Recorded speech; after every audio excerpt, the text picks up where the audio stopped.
Man, I am in full hibernation mode at this point. There is 4 or 5 inches of snow on the ground when I woke up this morning. I'm very fortunate. I get to work from home full time. So like I haven't left my house all day. It's freezing cold outside here. This is December. This is how winter should be. We're in the twilight zone also of, post DCI, WGI is ramping up. People will start posting content in January, pretty much, especially out west, which we're always grateful for. But yeah, winter has come. I'm fine with it. It's all right. I just, it's come. But we're in limbo land, and we get to do some other content outside of our normal reactions, and then outside of our like arranger sit downs and stuff that we have been doing. So that's always exciting. We can catch up on some things we've talked about with people throughout the seasons, and that's always fun for us. Yeah, before we get into how today's episode came about, welcome everyone to the Aged Out Podcast. I'm one of your hosts, Michael Fantini, and with me as always is Evan Worrell. And all the links to support us are in the video description. Comment, like, subscribe, agedoutpodcast.com, shirt, sticker, Patreon if you want to just donate in any capacity. But either way, your viewership is appreciated above everything else. Real quick, too, want to congratulate Lars Dahl on winning the last Evans giveaway from the Tom Rarick video. They've received their stuff, and we wanted to announce we're doing another one. Yeah. Evans and Promark were like, hey, let's do a Promark themed one this time. So today's podcast is sponsored by Promark, technically, and you'll see on the screen now what the giveaway entails. Tactile pad again, Evans hat. Is it Promark hat? Sorry. Promark hat. Promark shirt, a tactile pad from Evans, and then it's going to be Mike McIntosh pair of snare sticks, and there is a new pair of sticks, quad sticks, launching next week. That's also Mike McIntosh called Flips. So you'll get the rubber tips on the back. Yep. You'll get a pair of each of those: pad, shirt, hat. All you have to do is comment, like, subscribe to our channel on this video, and then also be subscribed to the Evans. Does Promark have their own YouTube channel? Promark has a channel. Subscribe to the Promark channel on YouTube as well.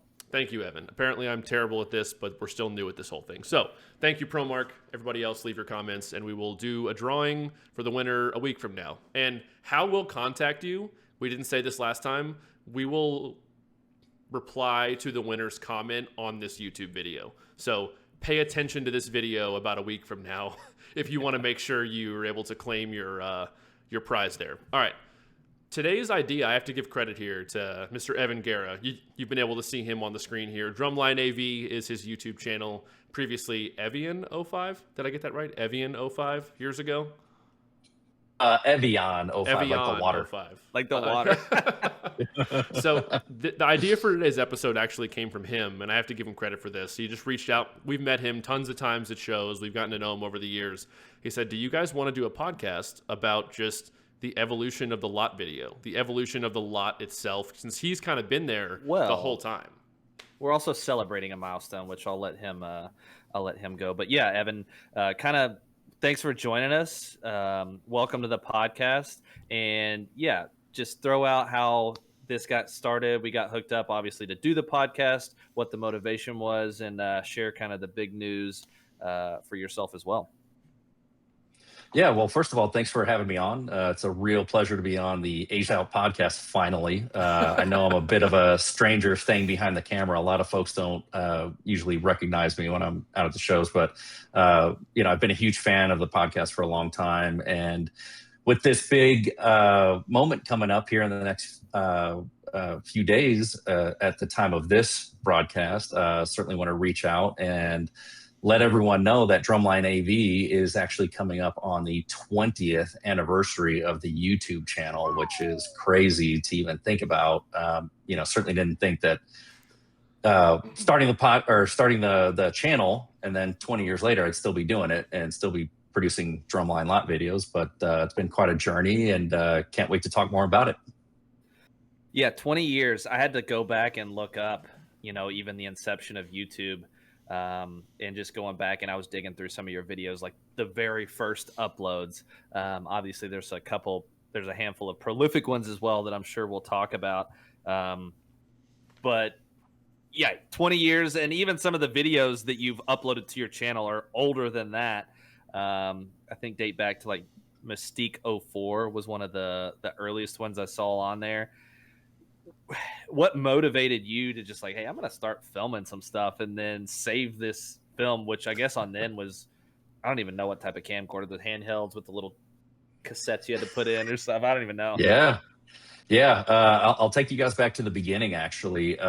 So the first time I saw anything about drumline or drum corps or any of this stuff was actually back in 1996. I've got to shout out my older brother, Marshall, who does watch this podcast from time to time, by the way, so he'll get a kick out of me shouting him out. But he brought home a videotape of the 1996 Drum Corps World Championships PBS broadcast. Somebody at school had bootlegged it, and he brought it home to watch a little bit of it. And up until that point, I'd been taking drum lessons privately on drum set and things like that, and was very well aware of the intricacies of drumming and percussive arts and things like that. But I'd never seen drum corps before. And one of the first videos that we had watched from that year was the 96 Blue Devils. And if you remember anything from that year, they were just phenomenal, great drum line. They won drums. They tied with Phantom overall. Phantom was also another great group to watch. And then the 96 Scouts were also a really fun group to watch that year.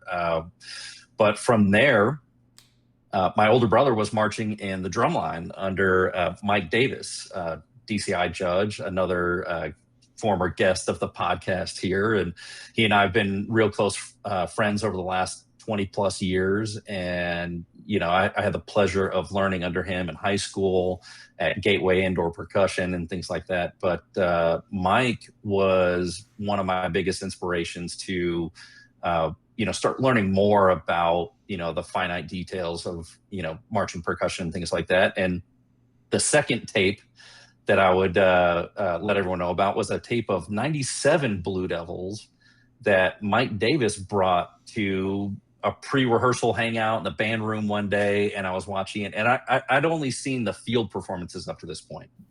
I'd never really seen lot videos or anything like that. And this video changed my life completely. I know there's other videos of this particular lot somewhere because some of Scott Johnson's mannerisms are in the same thing. You can see some of the stuff kind of line up. So it's fun to go back and watch some of those old 97 Blue Devils videos. But there were several clips in there that just blew my mind. Some of the things that the quad line was doing and some of the things that the snare line was doing, you could see up close the stickings and the heights and the touch and all these different things they were doing. And it just blew my mind. It's one thing to see it on a field camera, but it's another thing to see it in somebody's backyard in, Nowheresville, Nebraska, somewhere in the middle of the season. So I geeked out entirely. And when I say geeked out, I mean, I stole the tape from the band room VCR. Back then we had to use VHS tapes. Believe it or not, everybody. The only way you could watch lot videos is you had to know somebody with a VHS cassette tape. And then you had to have a VCR to play these things. That was the only way to watch lot videos back then. So I stole the tape and I took it to band parties at people's houses. And I would insist that we put the tape on at these parties. And people would just look at me like, you're ridiculous. So I geeked out over the idea that anybody could just go up, watch these lot warm-ups, and then save those memories via video cassette or something like that. So the following year, I think it was for my birthday or something, my parents bought me my first video camera, and it was like a Canon Vixia HF11. It had giant buttons on the side, and it took these little mini DV tapes. So the only way you could record on this thing was you record to the tape, and then you plug it into your computer, and then you had to upload to your computer in real time. So you couldn't just download it. You had to play the tape, and the tape would have to play all the way through to get all the video into your computer. So that's how far back we're going now. But yeah, back then, the Vic Firth Media Vault was the only place where you could watch this stuff online. And that's back in 2001, 2002. Is this Vic Firth's In the Lot video series they did eventually? Was that the same thing? This is right when it started, actually. Okay. Yeah. So I think Mark Wessels largely gets a lot of credit for the Vic Firth Media Vault. And, he's the first guy to ever post any of this stuff online, from what I understand. And the Vic Firth crew back then was just killing it. Every year they'd have a ton of videos of all the top groups, and they had to build their own piece of the website where you had to go to the website, then you had to click into the marching percussion section of the website, then you had to kind of dig around a little bit, and eventually you'd find the media vault. So you went in there and you'd find 01 Blue Devils, 02 Blue Devils, 03 Blue Devils, and every year everyone would anticipate the new content coming out. And as soon as it came out, I was that guy that was on the website with my pad in my lap, just drumming along to it all day. So, you know, a lot of my kids parents because I was tying up the internet trying to like, yeah, exactly. Couldn't be on the internet and the phone at the same time. Yep. And honestly, back then you didn't know if anyone else was enjoying it. You just kind of were in your own little world in a living room or somewhere just watching this stuff, right? So yeah, when I saw that, I was like, the internet's got to get better for, you know, everyone to start uploading this stuff. I'll find a time to start uploading some stuff, but for now I just want to go out and shoot some things. I'll have it on my own computer, and then if there's a way to share it later, then I'll figure that out later. So I had that digital camera, and the summer of 2002 was actually when I shot my first lot. It was the Normal, Illinois show, and I think the first drumline that I actually captured was like Blue Stars or Colts or something at that show, and Cavaliers were there, and Blue Knights were there. And I remember there was a really funny moment that I joke around with everyone about, but Glassmen were also there, and I remember walking up to them, and there were a couple of snare drummers over there, and I think they were still on the Mylar heads early season. And I heard them, and I was like, wow, that sounds terrible. I'm not going to film any of that. And I walked away, and I went in and watched the show, and they ended up like killing everyone in drums that night. They were fantastic. And ever since, I was like, oh my God, why did I not shoot any of that lot? That would have been great. Oh man. But so yeah, you live and you learn. Here's my first question. You're talking about the lot back then in 2002. That was before, I think I was 11. I hadn't even started playing drums yet in 2002. So I didn't know any of this existed. But so we all know what lot culture is like today. We know what it's like to be in the lot at WJI Finals, where a lot of us do, rather. And if you've never been there in person, the videos do a pretty good job of capturing the craziness and all that stuff. Compare early season lots back then to what an early season lot is like now. Was there anybody there watching? Were people cheering as much as they do now? Was there any heckling? Was there any like just people joking with the members and like I don't know. What was the culture like for that kind of thing back then compared to now? Yeah, that's a great question. I mean, back then it was certainly way different than it is today. Especially that first, groupings of lots outside of the Normal, Illinois stadium. There was close to nobody out there at all. And even for, some of the top groups of that year, I think Cavaliers were coming off of, 2 championships in a row. So they were kind of the big group to watch that year, and that was Framework. So, that was kind of a big year for them. But early season, I went out there, and there was maybe 4 or 5, maybe 6 other people out there watching that lot. And then in the lot in general, there maybe was, 10 or 12 people, where compared today, there's, 20, 30 people at every single lot, at least early season. And then, you get to finals week, and then there's like, 1,000 people out there in certain lots or something like that. But yeah, early on, it was very, very quiet for sure.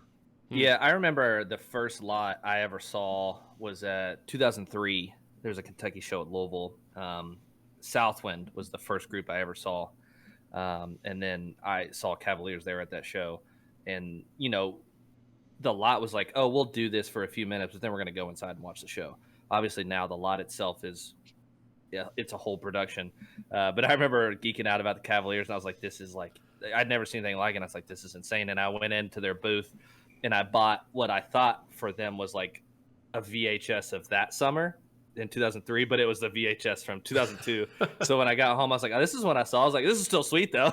This is still great. So, I don't even care. It was the 2002 Cavaliers tour VHS that I had. That's funny. Yeah, the lot was very... I would say like functional and practical. It was just like, all right, we're gonna play our thing, we're gonna do this, we're gonna do this, and we're gonna go do the show. Now it's very much a production. I think you put it really well there. From my perspective, it's taken on a life of its own a lot more in the last 5 to 10 years. I would argue than it was even when I was marching in 10, 11, and 12 versus now. And it used to be much more about, like you just said, getting ready for the show. We're going to play our 8 on a ham. We're going to play accent tap. We're going to play our triplet rolls to get our hands and ears dialed in, play the book, go do the thing. Now, I mean, you have stuff that groups do just for the lot. There's a lot of really cool stuff groups are playing that's literally for the show before the show. And not all groups treat it like a show. And I would argue the groups that do have more of that more fun stuff for the lot still treat it like we are preparing ourselves to throw down on the field. But just the approach is so much less all business all the time than it used to be. I would certainly agree with that. I hate to use the word spectacle, but in some ways it kind of feels that way. But in other ways, I think that's just how it has to be when you have a crowd gathered around you and the atmosphere changes. Because I've been to sporting events where, you can go and watch a hockey game in Columbus, Ohio, which I did during WGI Finals Week this past year. And it's like, all right, this is fun. And then you come out here to Las Vegas, where I'm at right now, and you see a hockey game out here. It's like, those are two completely different events. It's the same sport, right? But that's a completely different atmosphere. So when you're out in the lot and you're watching, certain groups that maybe are a little bit more about just getting prepped for the show and being very focused and things like that. It's like, okay, the atmosphere feels a certain way here. And then you watch some other groups that maybe are a little bit more loose out there. Maybe they have some different things going on. They're doing some things with the lot drill, or they're really trying to, get in the mood of performance. But in order to do that, they have to invite some of the spectacle like they have on the field. I'm all for that. I think it's great. I think it's wonderful what a lot of these groups are doing, but it certainly changes the atmosphere quite a bit from what it used to be. Not everyone's just doing the staple formation and coming out and playing in a line like they used to 10, 15 years ago. They're doing lot drill. They're doing all these complicated movements with everything. So, it's certainly a lot different these days. On the note of them just kind of coming out, arcing it up, doing their thing, and going to do the show, that reminds me, and we'll get into like the discussion of our favorite lots from the years we've been involved in this activity that we've ever been in. The first lot I was ever in was the 2007 Cadets lot at the Louisville show, actually. I had just was marching snare drum for the first time my sophomore year in high school. The guy that taught us had marched cadets as a snare drummer in 94. So he brought me and the other kid that was new to snare drum to the Louisville show. We watched the cadets in the lot. And ironically, I met Tom Monks for 30 seconds through him. And I ended up marching for him 3 years later. Funny full circle thing there. But I look back at how wowed I was by that, but they were literally just in an arc. And I think back to it, and I think I've told you this before, Evan, with the knowledge and experience with the whole activity that I have now, thinking back to that, like I can still see the faces on the members in that lot. And I'm like, God, they had to have been exhausted. Just like, I thought they looked like superheroes as a 16-year-old, 15-year-old. But looking back now, I'm like, I think the guy on the end's eyes were like half open. Like it was just like, you could just tell they were just like, I'm tired and I want to get on the bus. This is the first show of the season. I want to go sleep. But like, that's much different that I've been to the first show of the season, or early shows, the first few shows, that you don't really pick that up from anybody anymore. They're like, and I'm not saying the cadets line, not to throw shade at them in 07, like they're probably just tired. And the lot culture was so different to where they weren't really worrying about being performative. They weren't worrying about like appearing a certain way or putting on a show for anybody. They were like, I've got to conserve my energy. I had a rough day. It was hot as hell in Kentucky today. I have to go do the show. Let's warm up and go do it so I can go to sleep. Like, I understand that mentality having Marsh at this point, but it is so different than when even the early shows these days compared to that mentality. So, you're talking about some of these first shows, O2, and you talked about the videos and the VHS changing, and you're storing all this stuff, and you're just starting to film. I guess it's hard to go back in time and imagine the way things are now. But did you ever think that when you were filming in the early stages or just first getting going that, this stuff's really going to become like a thing that people seek and it's sought after, these lot videos and this content? It's a really great question. At the time, no, absolutely not. I was doing it strictly for me because I liked watching the videos. And again, the Vic Firth Media Vault probably had 50 million views on it that were never counted by anybody, but and I probably accounted for half of that. But, it's one of those things where you find something that you like, that you really truly enjoy and you love to watch, and there's not enough of it. Like, you just can't find enough of it. And finding VHS tapes is incredibly difficult, so at some point you start problem solving and you make those calculations where you're just trying to solve and fill a gap that's out there. Whether or not anyone else is going to, join in on that with you is irrelevant at that point, because you're just trying to satisfy a need that you have for yourself. So for me, it was, I just want to go out, shoot some stuff, maybe drum to it later and learn some things from it. Because back then I was a sophomore in high school, I think, or going to be a sophomore in high school. And, at that point it was like, I just need more content. I can't get it fast enough. I can't find enough of it. And I don't know enough people with these VHS tapes in their basement all over the place to get enough to fill my needs. So,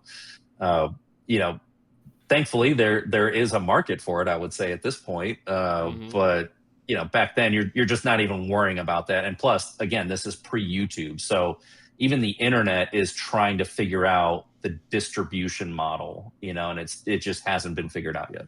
The first distribution model I really felt like gave me access to more things was when people started uploading stuff to Napster, Kazaa, and LimeWire. Yep. And I was like downloading those things. I didn't even know what I was downloading until the download was complete. So, sometimes you open up the file and you're like, well, this sucks. It's useless. But yeah, I remember downloading those things. And then, like you said, just for my own personal needs, to just like watch it and like rewind it and like transcribe things as best as I could. Try to figure out, all right, what's this Blue Coats or Blue Devils O2, like, and just trying to figure stuff out. It was very just my own personal gain. I want more. Yeah. Well, back then you kind of have to think about where the technology was and how quickly it evolved in those couple of years back then. And again, we talked a little bit off camera about being right place, right time, but that was right around the time where, as you mentioned, peer-to-peer file sharing was threatening to kill, the music industry and things like that. So the technology had already evolved past where the market was. So the market had to catch up to where the technology was. And, this is me going into my Apple brain, as I'm a former employee. When you see a market shift like that, where the technology has exceeded anything that the market has out there, then there's a huge potential for the market to catch up. And at that point, that's when iTunes became a big thing, where they tried to mitigate a lot of the issues with peer-to-peer file sharing, and video had not caught up yet because broadband was just kind of becoming a thing back then. Up until that point, dial-up was the way everyone got online. And then as broadband evolved and allowed people to, stream things quicker, video became more prevalent. And then that's when you lead to the evolution of, YouTube and things like that becoming a thing. Man, I haven't said the words LimeWire in quite a while. I hadn't thought about LimeWire in a decade, probably, till you just said it right there. So, yeah. And then YouTube, the birth of YouTube in 2005, which I don't even think that I remember. Obviously, you created an account pretty early on, which was the Evian 05 account, right? The original. Yeah, I got an email on an old account somewhere saying, "Hey, there's this new thing, YouTube. You ought to check it out." And it was just by chance. I was like, "That sounds like it might be cool," and I went on and set up an account right then and there. So very early on in the game, I was very, very late in the game. I definitely didn't start watching YouTube for the first few years it existed. It took me till later high school before I started, like 08, 09, 07, maybe a little bit. But no, I didn't even know it existed for a while. I'm going to get on and see when I first started my YouTube account. But yeah, I don't know. Funny story. The Evian name came up because Mike Davis used to call me Evian in rehearsal all the time. And one of the funniest stories about that is one of our pit instructors at Gateway once asked me why they called me Evian, and he asked me if is it because they water your parts all the time? And I was like, oh man, it's brutal. Low blow. So he totally got me with that one. I never saw that one coming. But yeah, the Evian was the nickname in high school, and then 05 was for the year that I started the account, actually. Okay. So makes sense. That's how it all kind of lined up. Mm-hmm. How far? Go ahead, Evan. I started my account on May 31st of 2006 and uploaded my first video in December 19th of 2007. I definitely did not have a Gmail or an account. It wasn't tied to your Gmail. Gmail wasn't even a thing in 07, I would assume. I didn't. No, I definitely didn't have an account. And email, yeah. Yeah, I definitely did not even have it. I was one of those ghosts that just would get on and watch and never had an account for a long time. But so how long into having your YouTube accounts, Evian 05, did Banish Beyond happen? That Mike McIntosh infamous video at this point. How far into the account? Yeah, so I started the account on December 6th, 2005. So right at 20 years now. And then I didn't upload my first videos until right after WGI Finals week of 2007. So it was about a year and a half later. And then the Mike McIntosh Banish Beyond event happened at WGI Finals in Dayton at UD Arena a year after I aged out. And that was in 2009. Okay. So it just happened to be in the right place, right time. I think I was filming Pulse at the time. Went up, shot some stuff of them, turned around. I saw Banished, and then I looked to the other side, and I saw Mike, and they were staring each other down. And I was like, I don't know what's about to happen, but I gotta get in this. And the rest is history, folks. Because that video is it at 34 million views now? 34 million.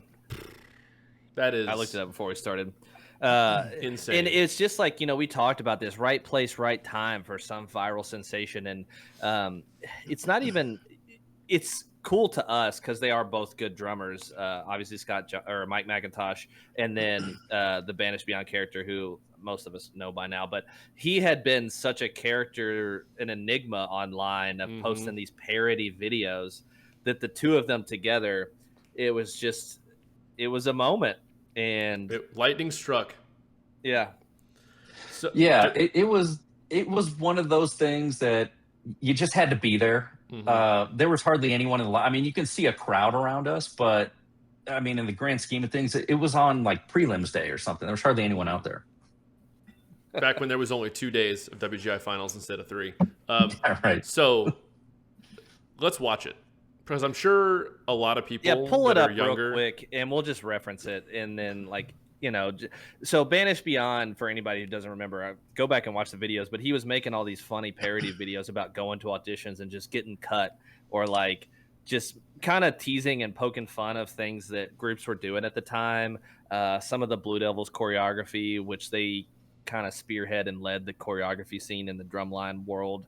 Early on in those days, and those videos were just cut well, they were edited well, and they made people laugh.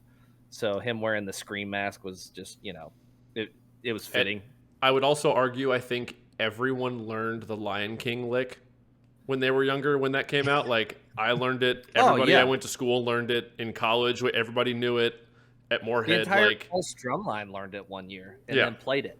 it's so if you're young and you've not seen Banished Beyond, go find the YouTube stuff. It's still there. But you guys have both pulled the screen share up so you can see the video. Yeah, I clicked the watch stream so I can. All right, I can see. so let's watch this. It's also pretty serendipitous that Mike McIntosh is in this, and we're giving away some of his sticks and new tenor sticks. So I did have that thought before we were getting set up. I was like, it is ironic. We're going to watch Mac drum, and we're giving away some of his sticks. That's there we go. yeah, and nobody knew who Banished Beyond was at this point. Like it was still pretty much a mystery. He had kept his identity a secret for a really long time. That's also important to call out. That's similar. I think in the lot here, like he just showed up in the lot with the mask already on, so nobody could still really see who he was, and it just kind of happened. Yeah. So it was crazy. Yeah, up until that point, we didn't know who he was. I mean, some people did. I'm sure there like, were rumors, but yeah. nobody actually had seen his face. Yeah, Correct.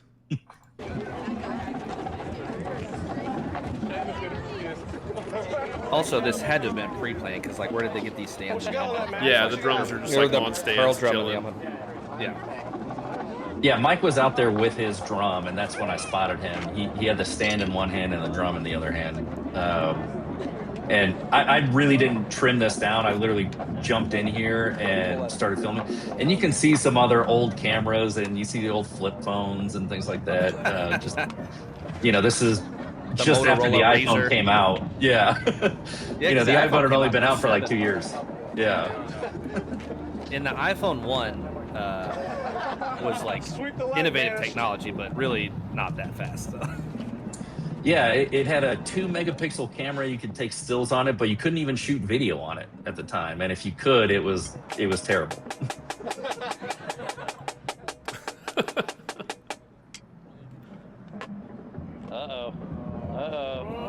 I mean,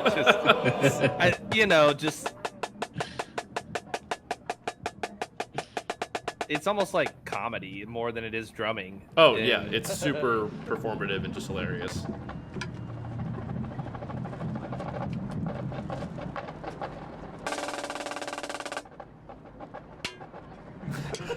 Hang. Yeah, dude. I mean...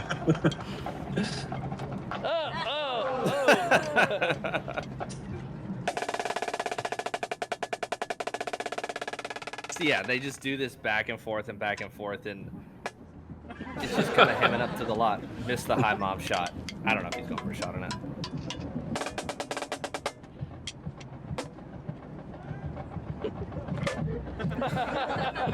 I'm so glad I held on him for that moment. I would have missed that if I had hand back to Matt. Yeah.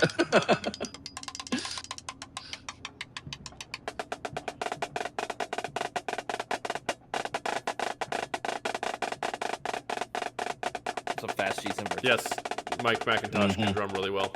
He morphs the flam accents into the paradiddles and back into the flam accents.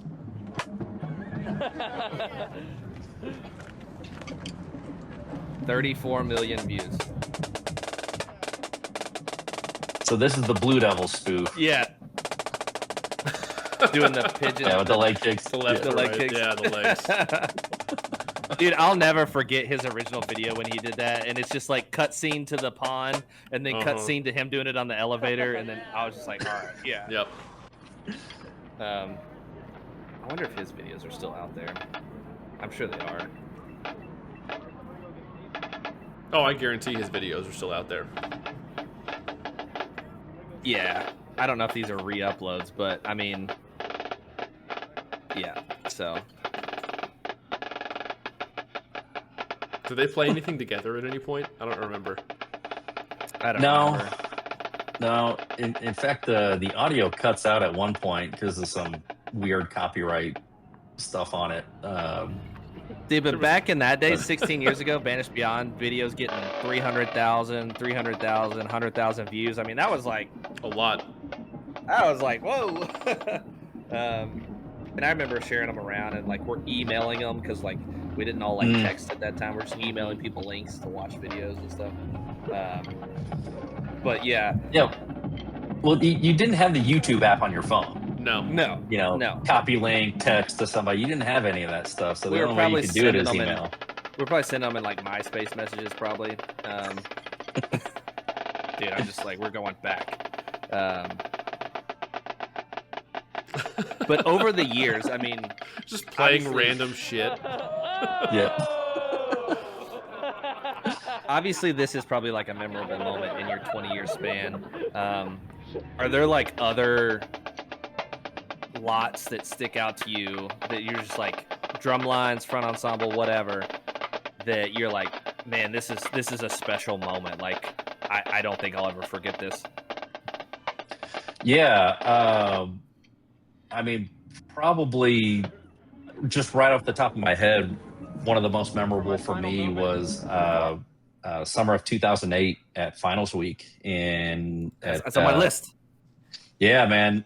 So the biggest one, and I have videos of this somewhere on those old, mini DV tapes on those old video cameras. But Finals Week in 2008, I think it was semifinals, prelims or semifinals. Pretty sure it was semis, but Phantom Regiment that year and Bluecoats that year. Two unbelievably great lines. And even to this day, by today's standards, everyone, still raves about both of those groups. And it's unfortunate that both of those lines had to happen in the same year, because any other year, I feel like Bluecoats probably would have won drums outside of that, in a lot of different years. And then, Phantom's drum line was just absolutely incredible. But Phantom specifically, I know a lot of the Bluecoats stuff gets a lot of attention. But Phantom's lot that year, I don't know what it was about it, but the show being Spartacus and the show being amazing, everyone remembers the show. It literally felt like I was getting beat up in that lot, just with the type of sound quality. And you step in front of those really great drum lines sometimes, and you can feel it in your chest, the bass line stumping, the snare lines just hitting rim shots perfectly, and the quad lines absolutely, perfect. That one in particular, I remember standing almost in the arc filming stuff and just laughing half the time. I probably ruined most of the audio on the videos that I shot, just because they would end phrases and I would just laugh hysterically with how great it was, and the feeling you would get with the impacts that they were making. That one really sticks out. Paul's lines in general, Paul Rennick, that is, his lines in general every year just completely blow me away. But that one in particular really stuck with me. And I've seen almost every group he's had at Phantom and now Santa Clara, and I've seen pretty much all of them in person at one point or another. But that 08 line, for whatever reason, just really sticks with me. I don't think I've felt anything quite like that particular line in person. I had 5 that I wrote down. 05 Cadets, I saw them. It was the Indy Regional. It was before like finals were at Indy. They did a regional at the old, I guess, RCA Dome. And I remember seeing them there, and I was just like, whoa. And that was kind of like the first line where I knew a little bit about like what I was actually watching. Because at that point I was a junior in high school, and I was like, oh.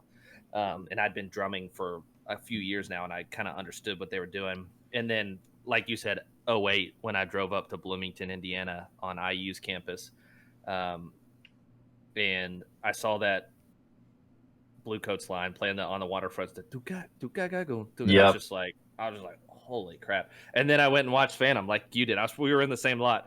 Well, finals day I was in that lot. And the energy and the tempos from that show and the source material, and I just remember just everything about it. And just through the drum feature, and I'm just sitting there like, everybody in that line is just laying into it, and I'm like getting goosebumps just thinking about being there in that line. I can see it all in my head. And then it wasn't a lot, but I saw Phantom 06 early season, like during spring training still. They were up in like Beloit, Wisconsin, and I was just like, I was still like a cadet homer at that point. I loved the cadets, and I saw that 06 Phantom line. I was like, what is this? I was like, what is going on right now? And that was like early June. This just speaks to the 1 degree of separation or how small our community really is. All 3 of us were in that Blue Coats 2008 finals lot and had no idea who each other were. All 3 of us. I didn't go watch Phantom because I was young. I was there with some band kid friends of mine's parents who had actually, his nickname was Skeeter, and he marched in the Crossman bass line in the 90s. I think he was the bottom bass drummer at the Crossman a couple of years, I think, when they were really good in the 90s. But I was there with them, so we didn't go to Phantom. We watched the show in the stadium. But all 3 of us were in that Blue Coats 08 finals lot, and none of us knew each other yet. Yeah. That's hilarious. And then I would say the last, and to be more relevant to recency, the last lot I wrote down was the Atlanta 2022 Boston lot. That's probably like the cleanest drum line I've ever heard in person. Boston 22 at Atlanta. Cleaner than they were at finals. But that line, there was just something about that night too. It was like lightning off in the distance, and we were sitting in this barely lit parking lot, and the buses were all around, so you could kind of smell the diesel fuel or the gas fumes and stuff. And they were just playing their butts off. And so that lot just was like, it was a moment for me. It was me and Mike, and we were sitting there with TJ Chiquette, and they were just freaking cooking. I was just looking around like, is everybody watching this? Like, it became the lot has become like this, but that was like an I was there moment. Like, I was in that lot. And I feel like people say that nowadays, like, dude, I was in that lot. I was in that lot, which is cool. So I pulled it up. This is something we should watch here. It's 3 minutes is how long the video is that we uploaded. Oh, that's Allentown. Okay, hold on. Here we go. I'll switch the scene here. We've got to check this out. They were just cooking, man.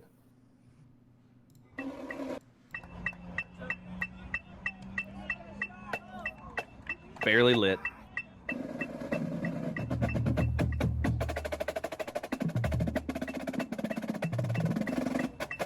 Gosh, and that bass tuning every year is just amazing.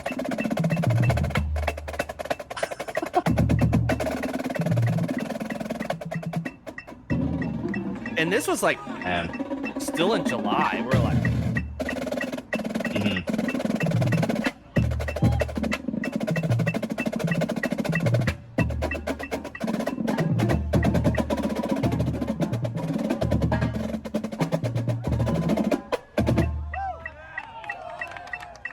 It was so good. This is for sure the best lot I've ever witnessed. And a lot. Did you guys catch them in finals? Yeah. Their finals week. So that was the only time I got to see them. But I mean, even then, I was just completely blown away by everything that was going on with this group. They were just absolutely incredible. And the demand was just like they're playing stuff that I was just like, how are you getting 9 people to play this? Dude, and Colin was just like he going was nuts. He was ready to go. It was awesome. I think you see lightning in the distance here in a second.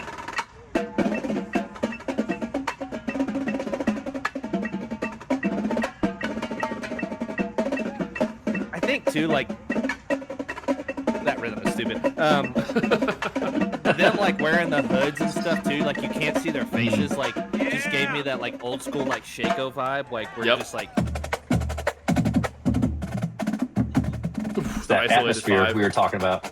Yeah.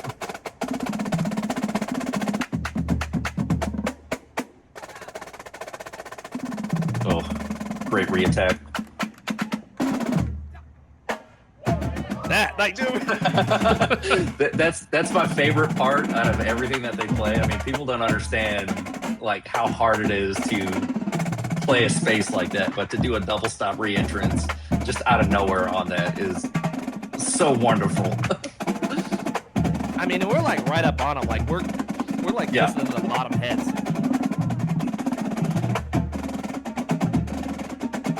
Just stupid. Just flat out dumb.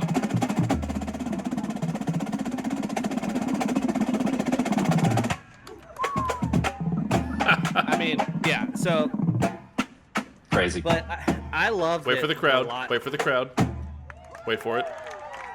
I think you turned the camera around. And they were the last ones going on. Nice. Like, it was just one of those moments in drum corps history. I love that the lot has become that, like, you know, I was in that lot, or like, you know, you upload a video and people are commenting like, oh, I was there. It's just kind of cool. It connects us all, and I don't know, those memories just. I like that kids now have more and more content. I wish there were more videos of when I marched. Yeah, so that's why I give TJ right there in the corner. Yeah, TJ was there hanging out with us. That's why I give people like you and George Collins and anyone, and Robert Martinez, anyone that I don't want to like risk forgetting anyone, but anyone that films. There's so many. Like, you're giving these kids these memories forever. Like, I think from my Blue Stars 2010 summer, there's a couple Vic Firth lot videos from finals week where we're sweating our whatever off on a field in the middle of nowhere. It's okay.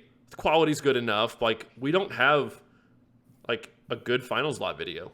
There's no good finals lot video of the 2010 Blue Stars. There's some decent Allentown videos of some stuff, some short clips, but anyone that films and uploads, you're doing a service for everybody in these groups and the fans. Like, it's important. And that actually leads me to my next question. This is an unintentional, really good segue, actually.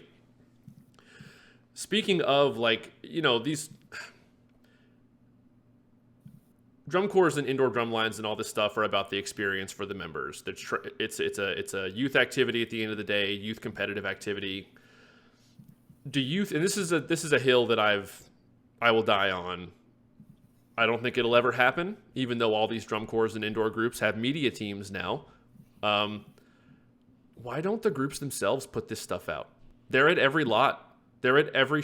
They could literally document every single lot for the drumline kids and the brass kids and put it on their YouTube channel forever.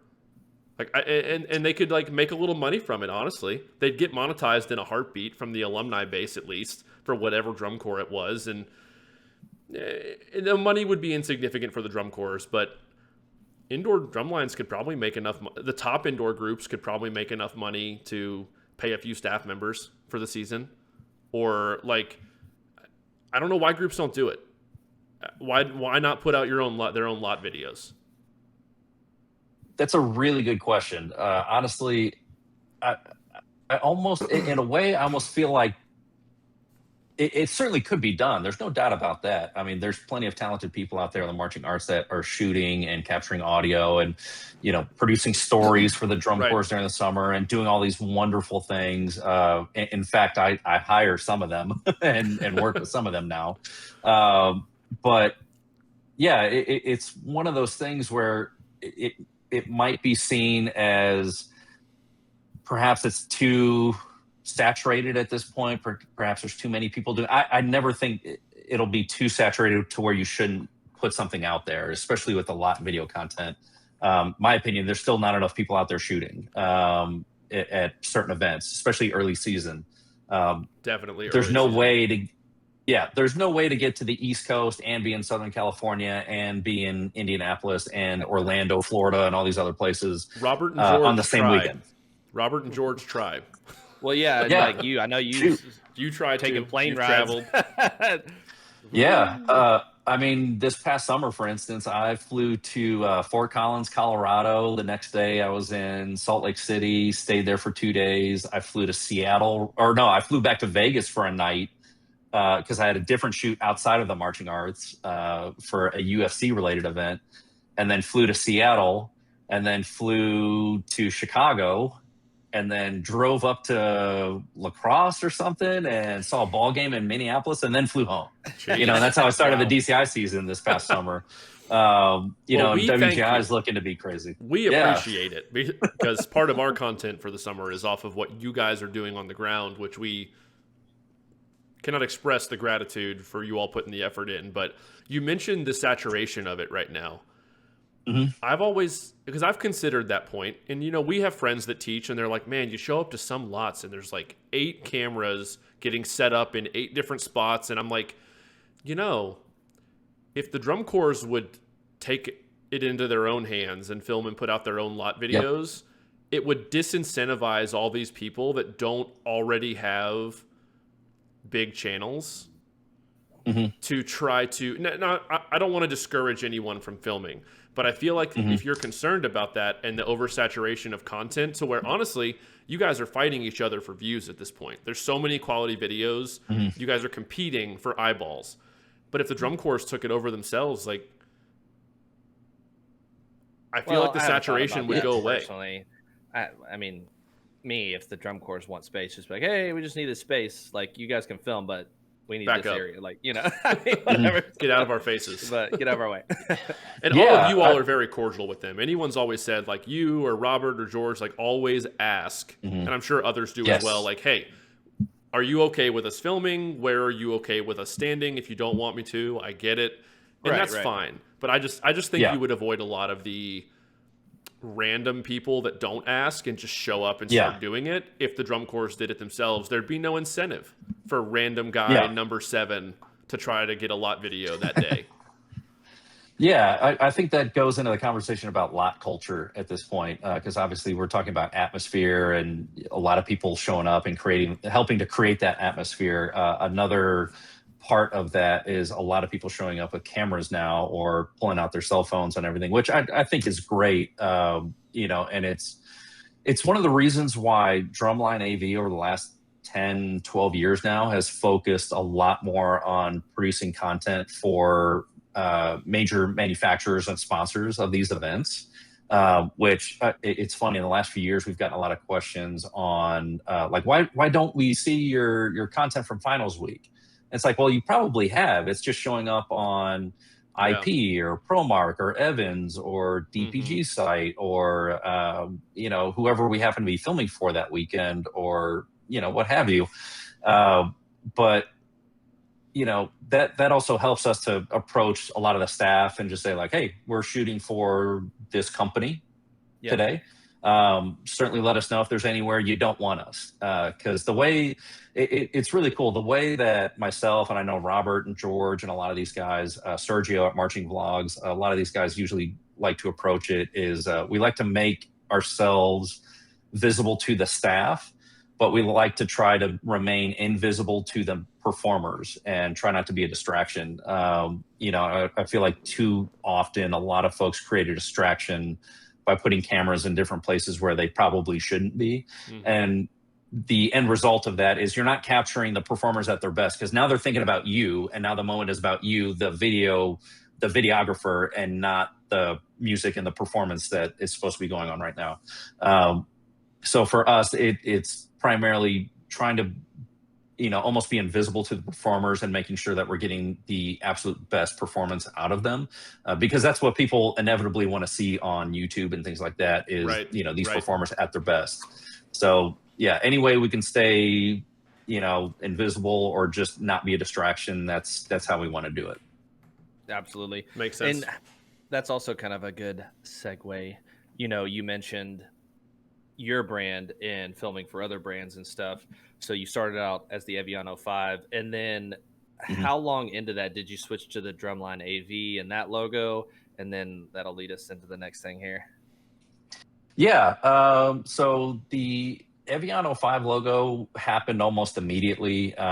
It's funny. My dad is a creative director, and he's also a graphic designer, and he's done a lot of graphic logos for some very, very large organizations out there, very large, very visible organizations. So having him in-house is a big help. And over the years, he's helped with the designs of these logos. But the Evian 05 logo, if you remember, it's a guy with a sling drum on, and if you look at the head, it's got the shape of the letter E for Evian. So really kind of a neat way to put that in there. And then the DrumlineAV rebrand happened around 2011 or 2012, and that was kind of an interesting story because that was right around the time a lot of people were kind of starting their YouTube channels and trying to break into the lot game. And there was another channel out there called Drumline TV. I remember that. And I actually, Yeah, I actually reached out to that guy at one point and offered to buy that channel from him because he had a bunch of stuff on there, and I offered him like, I don't know, $1,000 or something, and just say like, hey, I'll take all the content and the channel name. And I was gonna try to rebrand as Drumline TV because I really wanted the name. And that whole thing kind of fell through. And this is not to spite that name or that individual that I was talking to, but I was like, you know what? I like the Drumline name being in it, and then audio visuals kind of cool. So AV, and then DrumlineAV also comes ahead of Drumline TV alphabetically, so that'll be kind of nice too. So if it pops up on the search feeds, strategery, folks. Yeah, I stole that from an old Steve Jobs story at Apple way back in the day when they came up with the name for Apple against Atari where he used to work. So I was like, oh, I'll just use that same kind of strategy, I guess. So that's awesome. Yeah, so that was like 2011 or something like that. And then, here we are 20 years later, which, taking your lead here, other Evan, we're getting into our 20th anniversary on December 6th, which is likely when this podcast is going live to everybody. And we are redesigning the logo officially. So we have a brand new logo. And it's also redesigned by my father again. And it's very, very straightforward. You've already seen the font on it because it shows up on the watermark on all of our videos. So it's just the same kind of typeface down there. But what we've done is we've focused in on the letters AV, and we've put a circle around AV. In the full logo, you'll see the E kind of shapes around the circle at the AV point. And then we've taken 2 drumsticks to form the letter V, like that. Hey. So it'll be a little bit more visible, a little bit more tied into the percussive art. So now you won't even have to look at Drumline AV as a whole. If you see AV with the drumsticks, you'll know it's percussive related. So that was kind of the key idea behind that. We're launching that officially on December 6th with the launch of this live podcast, which is great. So happy to share that with you guys and unveil it here on the Aged Out podcast. Yeah, and it's been up on the screen the whole time. Yeah, we're just happy to be a part of the community too. I think the coolest thing about what we do, and I'm sure talking to you on the side and some of the other people that do content, is just the way that it allows us to still be connected to the activity and connected to this culture. And it's like selfishly enjoyable for me, for sure, which is great. So it's just like a win-win in all regards. I love talking about drums. I love talking about band. I love watching drum corps. Sometimes we get on here and we critique certain things, but at the end of the day, like, I still watch it because I love it. So all the content and like the milestone that you've hit, which is incredible. Obviously, the plaque behind you for the 100,000 subscribers is huge. Very cool. And did not happen overnight. So nope. All good things. Yeah, it's a lot of work, a lot of traveling, and a lot of noise in your ears for 20 years. Wear earplugs, kids. Wear earplugs. Yeah. You'll thank yourself later.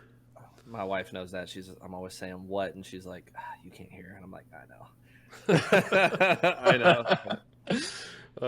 But yeah, the lot is awesome now, and like the videos are awesome, and I think it's awesome that Military Park and WGI Finals has become a destination. So you can just meet up. You can meet up there. It's awesome. Yeah, it's really easy to talk about any contributions that maybe I have had, or maybe that Robert or any of these other guys have had on the lot, or the lot culture, you could say. But really, none of this happens without the staff members and the performers that are out there doing these activities. And it's funny when people come up to me, or even Robert, or a lot of these other guys, and they're like, hey man, thanks for what you're doing, and it's really great what you guys do, and I grew up watching your videos. I usually tell them, hey, go thank these guys, the guys wearing the drums right now, because this job, shooting and creating content, it's so easy compared to what these guys are doing every day. It is remarkably easier, because I did the indoor thing for 8 years. I marched 3 years of drum corps. I know how hard all of that stuff is. And videotaping is super easy. You get to show up at the end of the season when everyone's at their best. You get to point a camera for a couple of hours. These guys are living it, bleeding it and everything. It's just way more commendable than I feel like what we're doing. It's certainly appreciated, but make sure you thank your staff members and the performers out there, and make sure you're donating to these organizations and keeping them afloat. Because a lot of the organizations that I now help out are doing that. But it doesn't happen without all of us contributing in some way. So make sure you're going out there and donating and doing the whole thing. And we can keep this activity going so all of us can continue to enjoy it. Yep. Ironically, recording this on Giving Tuesday, which, but it doesn't have to just only give on Tuesday. I did donate to one of my alma maters today, or my alumni. So that reminds me, I need to respond to that text message and do that too. So I did donate to one of my alumni groups today. Give back. So that's totally valid, totally accurate. The kids that are the members, I don't want to call them kids, but the members and the staffs that are in the trenches still grinding it out. So much respect for that. Yep. Honestly, I can't think of a better way to end it than on that note. That was a very nice, succinct, ode to the people that make this possible for us to enjoy it and film it and upload it. So, you guys got anything else? I'm good, friends. All right. I got one more thing, Mike. Yeah, I was. Go Cardinals. I wore it on purpose. I wore the St. Louis hat on purpose. I wear it a lot, but I wore it specifically tonight for you. Are we going to be good next season? I appreciate that. They weren't very good last season. I didn't think so. So, everybody, again, just a reminder, comment, like, subscribe on the video, share it with anyone you think would enjoy it. Leave a comment, be subscribed to the Promark YouTube channel as well. You'll be entered. That's all you have to do to enter a giveaway. 2 pairs of sticks, brand new quad sticks, the flips, both Mike McIntosh named and helped design them, I'm sure. Hat, shirt, a tactile Evans drum pad. Those things are great. Lightweight, great product. All right. Heck yeah. Comment, like, subscribe, Patreon, agedoutpodcast.com. And we will see everybody in the next podcast or episode. Peace.